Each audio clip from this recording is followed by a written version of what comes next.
योग्य शस्त्राचा वापर आपण योग्य ठिकाणी करायला पाहिजे. पाकिस्तानला या प्रत्युत्तरात लष्करी आणि मनोबलाच्या पातळीवर काय नुकसान झालं असेल असं एक वाटतं, आणि हे नुकसान पुढच्या घडामोडी काही ठरवू शकतं का? जोपर्यंत लष्करी नुकसान आहे, त्यांचं ड्रोन्स जवळजवळ हजारोहून जास्त पडलेले आहेत. त्यांची तोफांचं नुकसान झालेलं आहे. अम्युनिशनचा खर्च पुष्कळ होतो आहे. त्यांचे अनेक बेसेस उद्ध्वस्त झालेले आहे. तर जे दहशतवाद्यांचं नुकसान झालंय त्याला काही फारसं हे नाही, कारण पाकिस्तानमध्ये दहशतवादी तुम्हाला 4-5 हजार रुपये दिले तिथे मिळतात. आणि दहशतवाद हा पाकिस्तानमधला एक अत्यंत मोठा असा उद्योगधंदा आहे, कारण तिथे मदरसा आहे, तिथे उग्रवादी आहेत. तर त्याच्यामुळे नवीन दहशतवादी क्रिएट करण्याची त्यांची क्षमता पुष्कळ आहे. तर त्यांना आता वेगवेगळे प्रॉब्लेम्स येतात, पण त्याच्याविषयी आपण नंतर बोलू.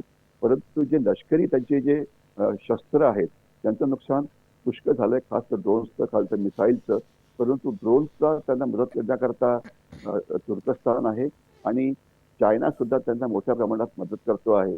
म्हणजे असं म्हणता येईल की आतापर्यंत नुकसान तर त्यांचं झालंय, परंतु ते निर्णायक नाही, ज्यामुळे त्यांना लढाई थांबवण्याकरता भाग पाडावा लागेल. आणि ही जी ड्रोनची लढाई आहे, मिसाईल्सची लढाई आहे, इतर लढाई जी आहे ती अजून पुष्कळ दिवस चालेल असं म्हणता येईल. आणि पाकिस्तान अजून दमलेला नाहीये.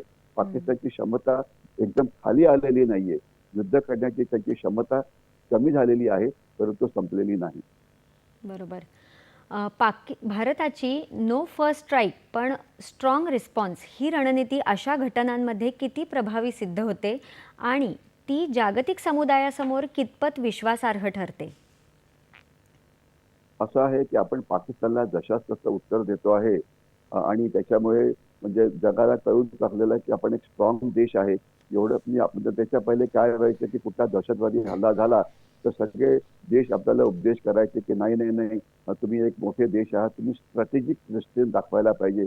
आणि स्ट्रॅटेजिक दृष्टीच्या नावापर्यंत आपल्याला 2014 पर्यंत मूर्ख बनवून ठेवलं होतं. म्हणजे काही काही त्राके म्हणायचे, म्हणजे काही काही तज्ज्ञ आपल्या टीव्ही चॅनलवरती आपल्या लोकांना सांगायचे की पाकिस्तानकडे अणुबॉम्ब असल्यामुळे तुम्ही जर त्यांनी दहशतवादी हल्ला केला तर त्यांच्यावरती पारंपरिक शक्ती वापरून हल्ला करू नका, कारण त्यांना राग येईल, ते अणुबॉम्ब वापरतील, त्यामुळे तुमचं खूप नुकसान होईल. म्हणजे पाकिस्तान आपल्या अणुबॉम्बला न घाबरता आपल्यावरती दहशतवादी हल्ले करायचे, परंतु आपण त्यांच्या अणुबॉम्बला घाबरून त्यांच्यावरती प्रति हल्ले हे करत नव्हतो. तर हा जो मूर्खपणा चालला होता तो आता थांबलेला आहे. आता हे झालं, आपण बघितलंय की आपण पाकिस्तानच्या या हल्ल्याला जशास तसं रिस्पॉन्स देतो आहे आणि त्यांची न्यूक्लिअर बोगी आपण ही कायमची नष्ट केलेली आहे. तर तो एक भाग झाला. परंतु पाकिस्तानकडे सध्या त्यांना चीनकडून मिळणाऱ्या मदतीमुळे त्यांची क्षमता अजून निर्णायक लेव्हलला कमी झालेली नाहीये. तर मी पुन्हा पुन्हा रिपीट करण्याचा प्रयत्न करतो, आपण केवळ पाकिस्तानशीच लढाई करतो असं नाही, आपण चीनशी सुद्धा लढाई करतो आहे. तर पाकिस्तान आणि चीन यांच्याशी लढाई करतोय असं पण म्हणायला पाहिजे. आणि अनेक पाकिस्तानचे समर्थक आज भारतात आहेत. ते सुद्धा पाकिस्तान करता मोठा दुष्प्रचार म्हणजे डिसइन्फॉर्मेशन वॉर किंवा सायकोलॉजिकल वॉर मध्ये ते सामील आहेत. म्हणजे कुठे ड्रोन पडलं, कुठलं विमान पडलं, कुठल्या प्रकारचे फेक न्यूज, फेक व्हिडिओ ते करतायत. आणि मला वाटतं दूरदर्शन आणि सह्याद्रीचं हे पण काम आहे की असे जे फेक व्हिडिओज तयार होत आहेत त्याच्या विरुद्धात मी सांगायला पाहिजे की हे व्हिडिओज फेक आहेत. दुर्दैवाने होतं काय की अनेक भारतीय आता सोशल मीडियावरती, म्हणजे जवळजवळ 50-60 कोटी भारतीय फेसबुकवरती आहेत, युट्यूब बघतात, ट्विटरवरती आहेत. तर एक महत्वाची गोष्ट अशी आहे की म्हणजे आपल्या थ्रू एक आव्हान करायला पाहिजे की जिथे जिथे काही फेक व्हिडिओज येतात, जिथे जिथे व्हिडिओज येतात की ते दाखवतात की काही भारताचं नुकसान झालं आहे, त्या व्हिडिओचे लिंक कोणाशी शेअर करू नका. उगी स्वतः इन्व्हेस्टिगेटिव्ह जर्नलिझम करण्याचा प्रयत्न करू नका. तुम्ही जे आपले ऑथराइज सोर्सेस आहे, म्हणजे प्रेस इन्फॉर्मेशन ब्युरो आहे, पीटीआय आहे, एएनआय आहे, किंवा जे ब्रीफिंग दर 3-4 तासांनी आपले स्पोक्समन करता आहेत, त्याच्यावरती म्हणजे विश्वास ठेवा. कारण एक काय होत आहे की दूरदर्शन नाही, परंतु पण हे जे 24/7 चे जे टीव्ही चॅनल आहे त्यांना काहीतरी न्यूज क्रिएट करायची असते, कारण 24 तास न्यूज दाखवायची असते ना. तर म्हणून ते एक भयाचं वातावरण निर्मिती करतात. म्हणजे तुम्हाला जर ड्रोन हल्ल्याविषयी बोलायचं म्हटलं, हे जे ड्रोन हल्ले झाले ते फक्त 15-20 मिनिटं सुरू होते. 15-20 मिनिटांनंतर सगळे ड्रोन हल्ले थांबवले होते. परंतु असं भीतीचं वातावरण निर्माण करण्यात आलं. आणि काही काही ठिकाणी की आता आपण तुम्ही म्हणजे काही काही व्हिडिओ असे पण होते की युद्ध मोठं वाढू शकतं, तर तुम्ही स्टॉकिंग वगैरे करा.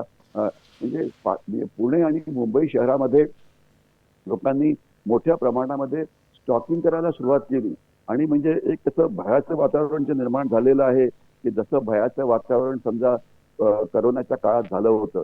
पण त्यात म्हणजे मुंबई पुण्यामध्ये भयाचं वातावरण करून लोकांनी जास्त सामान विकत घेणं, मी तशी वाईट बाब मानत नाही. कारण अर्थव्यवस्थेचं एक मोठं तत्व असतं, की लोकांनी खरेदी करत राहावा, पैसे खर्च करत राहावे. तर तुम्ही एक म्हणजे काय म्हणायचं त्याला, 100-200 साबण विकत घेतले, समजा 1 किलो धान्य एक पोतभर धान्य विकत घेतलं तर शेतकऱ्यांचा फायदा होईल. तर त्याच्यामुळे हे जे स्टॉकिंग चाललेलं आहे पुण्या मुंबईमध्ये चांगली गोष्ट आहे. आपल्याकडे स्टॉक काही कमी नाहीयेत. परंतु जो सीमावर्ती भाग आहे, तर तिथे मात्र भयाचं वातावरण जर निर्माण होतं, तर त्या लोकांना सप्लाय करण्याकरता आपण म्हणजे सक्षम आहोत, याची जास्त काळजी करू नये. परंतु भयाचं वातावरण निर्माण करण्याची जी हे सुरू झालेली आहे, म्हणजे खास तर सोशल मीडियावरती, त्याच्यावरती लोकांनी विश्वास ठेवू नये, हे मी पुन्हा पुन्हा रिपीट करण्याचा प्रयत्न करतो. आणि फक्त ऑथराईज्ड सामान्य एजन्सीवरती नागरिकांनी लक्ष द्या. म्हणजे अशा